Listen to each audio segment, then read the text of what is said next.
Hello guys, magandang araw sa inyo. So nandito ulit tayo sa Bike Imus Cavite sa tapat po ng Robinson's Place Imus along Aguinaldo Highway. So for this video naman po, meron tayong iba-bike check. Ito yung poging rigid MTB ni Idol Adrian Galus. Yan. So check natin ngayon yung specifications itong kanyang poging rigid MTB. Yan, so Idol Adrian, no, before tayo mag-start, no, tanong muna ako, no, kailan mo na assemble or the build tong rigid MTB mo? 2023 lang po. Medyo mga dalawang taon na pala, no? And next question naman, saan mo regular na ginagamit to? Karera din po minsan. Tapos more on ride din po, long ride. Saan ka naglo-long ride tsaka karera?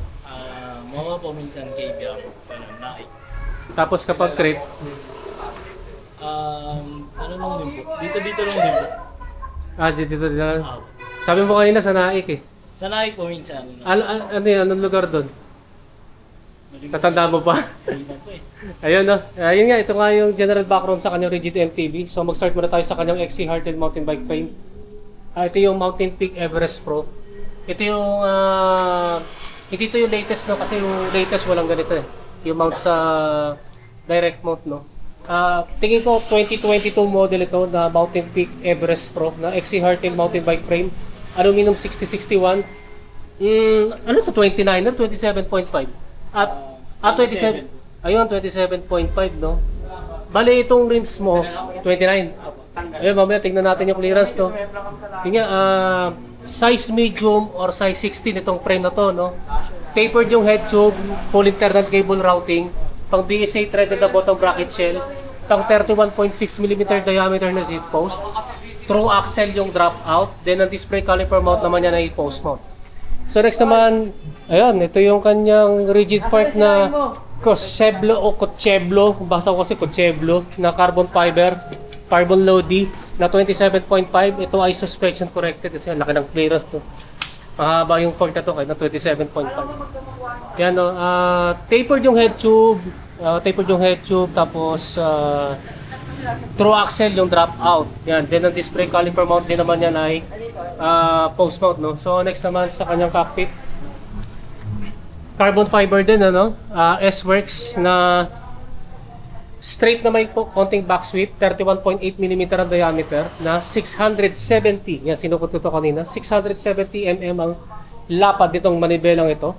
Yung grips naman, OD ba to? Yun, OD silicone grips. Yan, okay naman at malambot, no? Next naman, ito kanyang stem. Ito yung sikat sa TikTok na balugo. Balugo na carbon, di ba? Carbon stem na medyo malapad, no? 120 almost 120 yung actual length nito. Then yung angle nito, ano to? Negative 17. Ayun, negative 17 degrees. So next naman, itong kanyang tapered headset. Yun nga, pambansang brand, Mountain Peak na sealed bearings. Sa seat flap naman, Submit na aluminum, quick release type, 34.9 mm ang diameter. Then sa seat post naman, lunge na aluminum 6061 na 400 mm ang haba, 31.6 mm ang taba na setback na may dual ball clamping system. Parang naka-road gumaspang, no? Next naman sa kanyang saddle, Cocheblo. Yan, parang power saddle, no? May short saddle na may butas sa gitna. Manipis ang foam pero malambot din naman at saka flexible. Then carbon railings, no? Carbon railings. So Idol Adrian, magkano tuloy? So Idol Adrian, ano yung feedback mo dito sa saddle mo? Okay naman po. Pero medyo masakit lang po sa pet. Mag-stick ka ba dyan o plano mo palit? Plano din. Ano yung binaplano mo? May naisip ka na ba? Wala pa. Ano muna? Canvas muna sa Shopee, no? Yan, so ito yung feedback na dito sa kanyang Cocheblo na saddle. So proceed naman tayo sa drivetrain. Ito yung kanyang drivetrain, no? 1x, ano to? 1x, di ba? Yun, 1x set drivetrain, no? Pambansang drivetrain setup, so wala kayong makikita na front shifter, front derailleur at saka extra chainrings. Yung kanyang shifter, Shimano Diore M50-100 na 11 speed. Sunod naman itong kanyang itong MTB crank, ano to? Submit Edison, ano to? S11? S2? S11. S11, Submit Edison S11 o Roman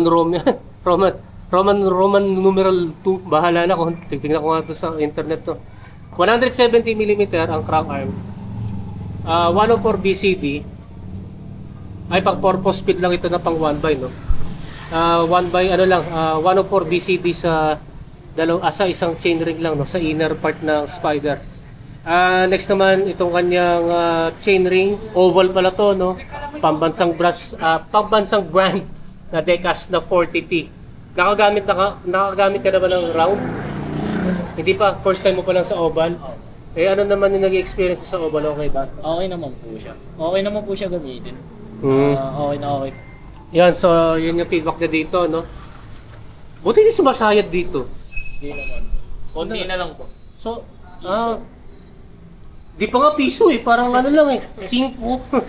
Parang halos katulad na rin doon sa MC2, parang halos parehas lang, no? Ano pala yung bottom bracket ito?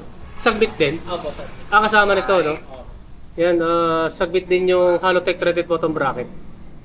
Yung kanyang ano naman, RS500. yun, Shimano RS500 itong RB clipless pedals. Yung chain naman na 11 speed Shimano HG601. Yan. Next naman, M5100 din to, di ba? Na Shimano Diore na 1142T na 11 speed. Ito naman yung iba. Kasi ito, Shimano Diore M6100. Yan, na pang 12 speed. Naka-tune up lang to sa 11 speed. Meron kang din activate, no? Yan, so ito yung sa drivetrain nitong setup itong poging-pogi na Mountain Peak Everest Pro na 2022 model, no? Sa wheelset naman ito yung gulong, no? Ito yung sikat sa mga ano eh, sa mga Quirt Boys. Yan, CST Fox Trail. Anong size pa lang nito? 29 ba yan ito? 1.9? 1.9 ang alam ko dito eh. 1.95. Ayun, 1.95. Foldable. Pero hindi tubeless ready. Ayun. Interviewin kita, ano yung feedback mo dito sa gulong na to? Nakagamit ka na ba ng ibang gulong? O ito lang yung one and only gulong na nagamit mo? Ano yung feedback mo sa ibang gulong? Sa maxi space po, okay naman po. Pero medyo mabigat lang po siya. Isa dito po na magamit po. Baga ni Padjak, no? Tsaka alam ko magaan din yung timbang nito eh. Opo. Kaya maraming bumibili niyan. Tsaka yung knobs nito maliit lang, no? Ito yung original na knobs, no? Yan. Tapos ito yung medyo pudpud na. Ang alam ko kasi madali mapudpud itong CXT Fox Trail. Pero makapit yan. Yung rims naman niya, Sagmit Brooklyn na aluminum double wall and 32 holes. Tignan muna natin yung clearance. Malaki. Malaki kasi 1.95 lang. Yan, malaki yung clearance. Yan nga, Sagmit Brooklyn yung aluminum double wall and 32 holes na 29er na rims, no? Pillar to, di ba? Opo. Yan, pillar na spokes and nipples. Then ito yung nakakabingin na Speed 1 Sniper na fully ratchet na hubs. Ano to? Version ano to? Version 1, version 2 o 2 po. version 2? Yan, fully ratchet, no? So kahit na masakit sa tenga, patunugin natin to para sa mga viewers natin. Masakit sa tenga to eh. Yan, no? Kagulat!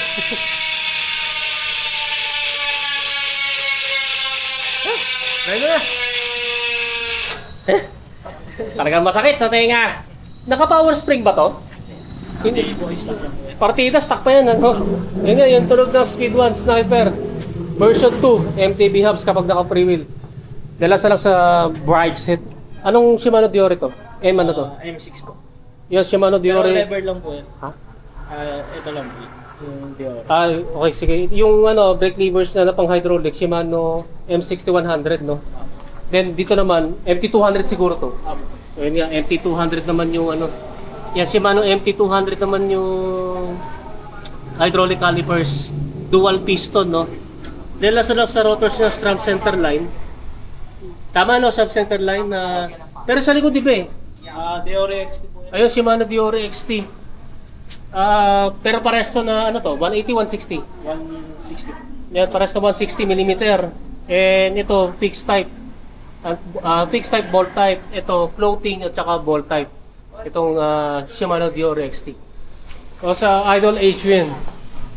Ano yung, magkano pala yung total estimated cost nitong pogi mong Rigid MTB na Mountain Peak Everest Pro? Nasa 40 po. May range ng 40,000, no? Yun guys, no? Ito nga yung poging-pogi na Mountain Peak Everest Pro. Tingin ko 2022 model, Rigid MTB ni Idol Adrian, no? Yan, so that's it for this video. So kung meron tanong, kung meron kayong tanong regarding dito sa kanyang poging-pogi Rigid MTB, i-comment na lang ninyo sa comment section down below. So Idol, shoutout ka na. Shoutout po kay kay Daddy po. Tsaka sa tropa. Ayun, makasama niya mga chupa niya. BK Corsa. BK lang, number 1. Oh, si Mama. Hoy, Mami. Mamsi. Busy ka, Mamsi? Yan, so salamat sa mag-bike check. Yan guys, maraming salamat sa inyo panonood. And don't forget to subscribe akin. Yan, labay ko, YouTube channel. Pag-click na lang yung notification button para ma-totally notify kayo. Guys, maraming salamat sa inyo. And rise it po sa inyo.